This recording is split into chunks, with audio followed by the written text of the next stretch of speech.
वर्ष 2020 में पूरी दुनिया कोरोना संकट से जूझ रही थी। भारत सरकार भी इससे निपटने के लिए देश में लॉकडाउन लागू कर चुकी थी। आफत इस कदर बड़ी कि गरीबों के सामने पेट भरने की चुनौती खड़ी हो गई। ऐसे में केंद्र सरकार ने प्रधानमंत्री गरीब कल्याण अन्न योजना की शुरुआत की। इस योजना के तहत गरीबों को 5 किलो मुफ्त अनाज दिया जाना तय किया गया और उसकी शुरुआत भी तुरंत कर दी गई। 3 साल पहले शुरू हुई ये योजना धीरे धीरे मोदी सरकार का चेहरा बनती चली गई और यही कारण रहा कि इस फ्री अनाज योजना के 8 चरण अब तक पूरे हो चुके हैं। अब 9वें चरण के लिए प्रधानमंत्री नरेंद्र मोदी ने इसे अगले 5 साल तक बढ़ाने का ऐलान कर दिया है। केंद्र सरकार के इस फैसले के तमाम सियासी मायने भी निकाले जा रहे हैं। दरअसल जब से ये योजना शुरू हुई तब से आज तक यानी जनवरी 2024 तक कुल 23 राज्यों में विधानसभा चुनाव हो चुके हैं। इनमें से 13 राज्यों में भाजपा या तो सीधे या फिर गठबंधन के सहयोगियों के दम पर सत्ता में आ चुकी है या कहें कि काबिज हो चुकी है। भाजपा गठबंधन आसाम, पुडुचेरी, गुजरात, गोवा, मणिपुर, उत्तर प्रदेश, उत्तराखंड, त्रिपुरा, मेघालय, नागालैंड, छत्तीसगढ़, मध्य प्रदेश और राजस्थान जैसे राज्यों में अपनी सत्ता को कायम कर चुकी है। देश में हर साल चुनाव दर चुनाव के बीच कैसे इस योजना को समय समय पर बढ़ाया गया, इस पर भी नजर डाल लेते हैं, जो जरूरी भी है। प्रधानमंत्री गरीब कल्याण अन्न योजना की शुरुआत अप्रैल से जून 2020 में हुई। फिर जुलाई से नवंबर 2020 तक के लिए इसे आगे बढ़ाया गया। इसके बाद मई और जून 2021 में इस योजना का तीसरा चरण शुरू किया गया। फिर जुलाई से नवंबर 2021 तक योजना ने चौथा चरण पूरा किया।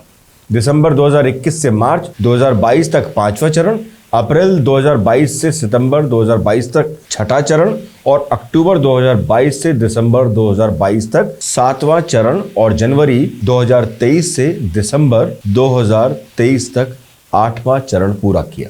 अब योजना को 5 साल तक बढ़ा दिया गया है। खुद प्रधानमंत्री नरेंद्र मोदी ने सोशल मीडिया एक्स पर लिखा, देश के मेरे परिवारजनों में से कोई भी भूखा नहीं सोए।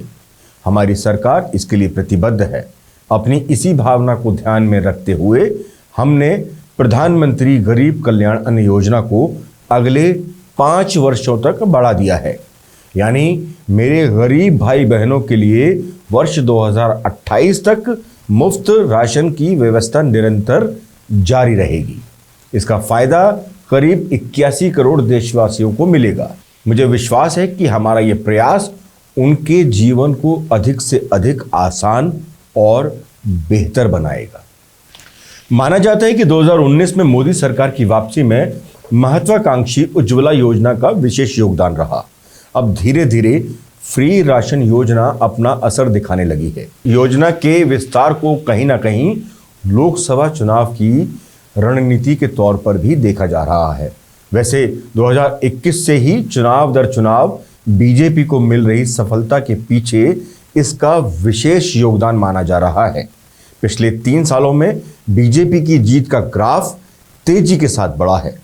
उसने न सिर्फ यूपी, एमपी, गुजरात जैसे बड़े राज्यों में सत्ता बचाई है, बल्कि राजस्थान, छत्तीसगढ़ जैसे राज्यों में उसने कांग्रेस को सत्ता से बाहर का रास्ता भी दिखाया है। यही नहीं, पश्चिम बंगाल जैसे राज्य में जहां भाजपा का जनाधार काफी सिमटा हुआ था, वहां भी पार्टी अब वाम दलों और कांग्रेस को पीछे छोड़कर प्रमुख विपक्षी दल बनकर उभरी है। इसी तरह बिहार चुनाव में भी बीजेपी का ग्राफ काफी हद तक बढ़ा है। 2020 में बिहार और दिल्ली के विधानसभा चुनाव हुए। इनमें बिहार विधानसभा चुनाव में बीजेपी ने पहले से बेहतर प्रदर्शन करते हुए 74 सीटें हासिल की।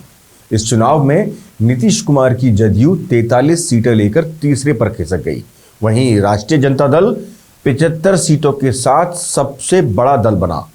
दिल्ली विधानसभा चुनावों में भाजपा को उम्मीद के मुताबिक सफलता तो नहीं मिली, सिर्फ 8 सीटें ही वो जीत सके, लेकिन इस बार उसने 2015 के मुकाबले अपना वोट प्रतिशत में काफी सुधार कर लिया। कुल 63 सीटें ऐसी रहीं जहां बीजेपी का वोट प्रतिशत बढ़ गया। इनमें 20 सीटों पर 10% से ज़्यादा का वोट शेयर बढ़ा, जबकि नजफगढ़ सीट पर तो वोट शेयर में 21.5% की बढ़त दर्ज की गई। बहरहाल दिल्ली में आम आदमी पार्टी 62 सीटें जीतकर एक तरफा विजेता बनी और दिल्ली की सत्ता पर बैठी। यानी बीजेपी को यहां नुकसान तो हुआ, लेकिन कहीं ना कहीं जो वोट प्रतिशत है उसमें उसको बढ़ोतरी देखने को मिली। वहीं वर्ष 2021 में केंद्र ने फ्री अनाज योजना को 2 बार बढ़ाया, पहला मई और जून 2021 में, फिर जुलाई से नवंबर 2021 तक। इसी साल असम, केरल, पुडुचेरी, तमिलनाडु और पश्चिम बंगाल में चुनाव हुए। पश्चिम बंगाल में ममता बनर्जी की तृणमूल कांग्रेस को बीजेपी चुनौती दे रही थी। हालांकि चुनाव परिणाम आए तो ममता बनर्जी ने आसानी से भाजपा को हरा दिया था, लेकिन इस हार के बावजूद भी भाजपा का प्रदर्शन चर्चा में रहा। दरअसल बीजेपी ने 2016 के विधानसभा चुनावों में बंगाल में सिर्फ 3 सीटें जीती थी।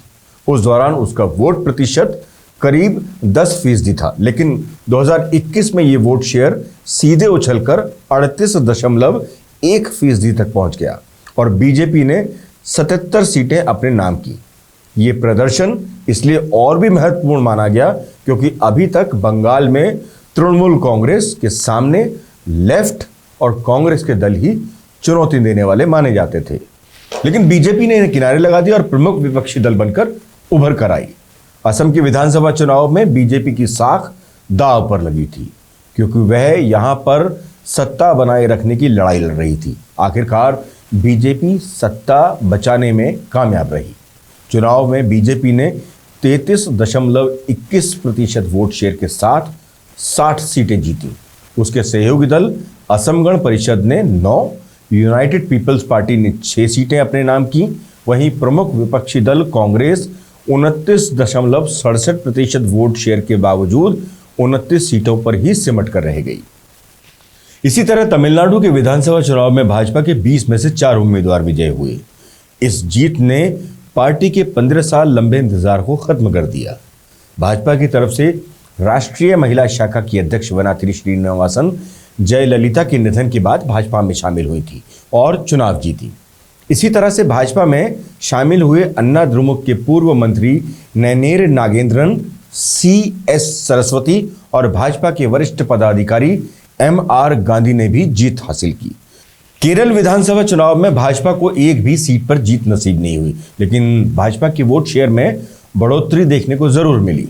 2016 के विधानसभा चुनावों में बीजेपी ने 10.6% वोट हासिल किए थे। वहीं 2021 में उसे 11.30% वोट मिले। 2016 में भाजपा प्रत्याशी 6 विधानसभा सीटों पर दूसरे स्थान पर रहे थे। वहीं 2021 में 9 सीटों पर बीजेपी दूसरे नंबर पर रही। तो देखा जाए तो केरला में भी बीजेपी का ग्राफ धीरे धीरे ही सही लेकिन बढ़ता दिखाई दिया।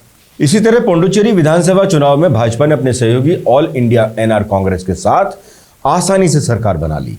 बीजेपी को इस चुनाव में 6 सीटें हासिल हुई, जबकि NR कांग्रेस को 10 सीटें मिली।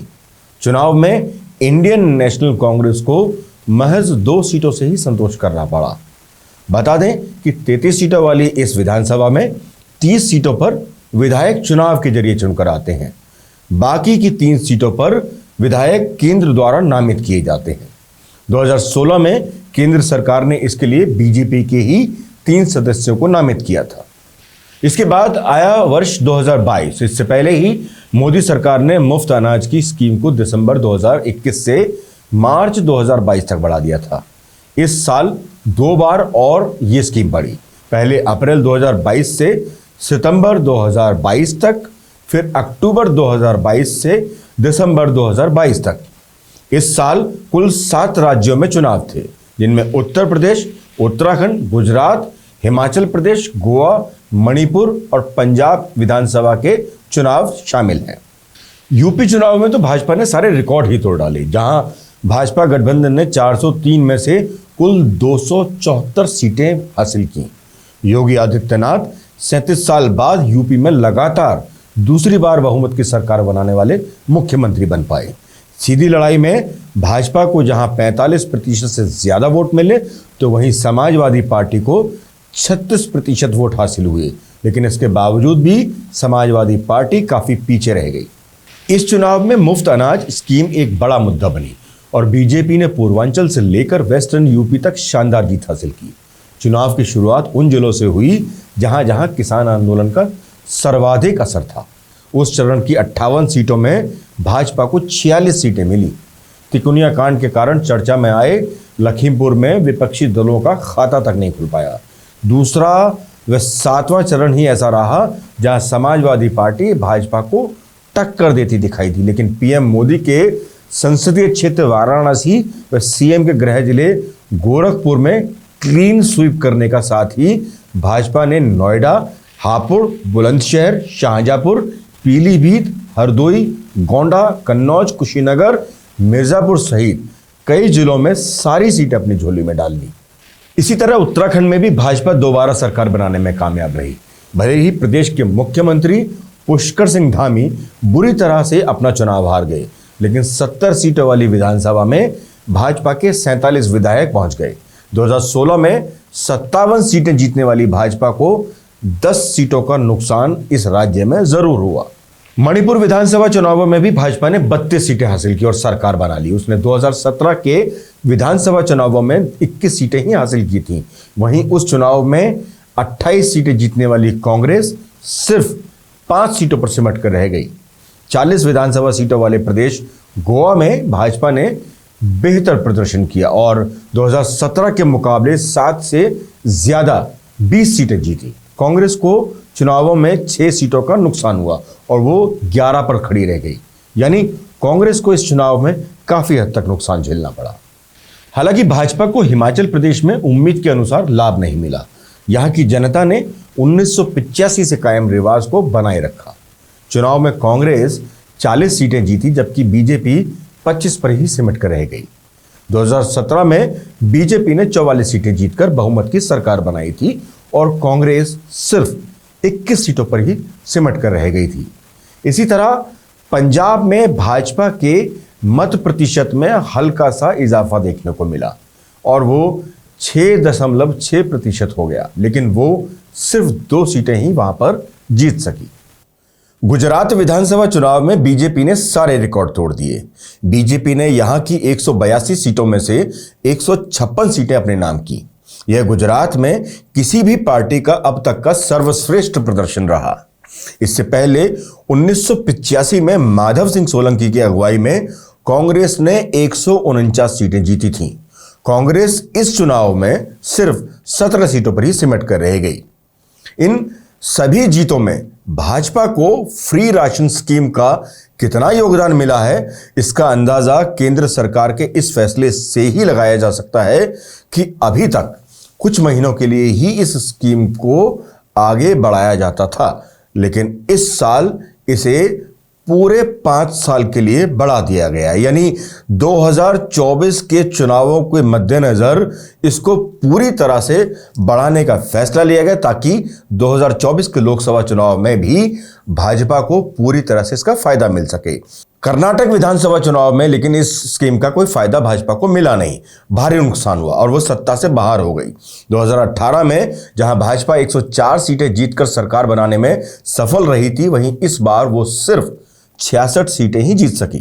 कांग्रेस ने इस चुनाव में शानदार प्रदर्शन किया और 80 सीटों से बढ़कर 135 सीटें अपने नाम की और सत्ता पर काबिज हुई। खास बात यह रही कि इस चुनाव में बीजेपी का वोट शेयर में कोई बदलाव देखने को नहीं मिला, वह 36% पर बनी रही। वहीं कांग्रेस 7% ज्यादा 43% वोट शेयर के साथ इस चुनाव को जीती। कई राजनीतिक विश्लेषकों ने यह जरूर कहा कि बीजेपी का यह वोट शेयर कर्नाटक के केवल 2 क्षेत्रों पुराना मैसूर और बेंगलुरु से आया, जबकि 2018 के चुनाव में यह वोट शेयर हर जगह से था। दक्षिण कर्नाटक में बिना सीटें जीते जेडीएस के वोट शेयर में भी सेंधमारी की गई। वहीं त्रिपुरा विधानसभा चुनाव में बीजेपी गठबंधन को काफी नुकसान हुआ, लेकिन सत्ता उनके हाथ में बनी रही। बीजेपी गठबंधन को इस चुनाव में 33 सीटें मिली। 2018 के मुकाबले यह 11 सीटें कम रहीं। तब अकेले बीजेपी को 36 सीटें मिली थी और उसके सहयोगी दल आईपीएफटी को 8 सीटें मिली थी। इसी तरह पिछली बार बीजेपी को 43% से ज्यादा वोट मिले थे, इस बार उसे केवल 39% वोट मिले। इसी तरह नागालैंड और मेघालय में भी भाजपा गठबंधन सरकार बनाने में कामयाब रही। मतलब साफ है कि फ्री राशन से भाजपा ने 80 करोड़ के करीब भारतीयों के दिल में घर बना लिया है। पर इसके कुछ दुष्परिणाम भी हैं जो आने वाले समय में देश की जनता के सामने जरूर आने वाले हैं। उस विषय पर भी जल्दी ही और जरूर चर्चा करेंगे, मगर आज के लिए बस इतना ही। आज आप बस फ्री राशन के स्वप्न लोक में गोते लगाएं और मेरी नमस्कार लें। नमस्कार।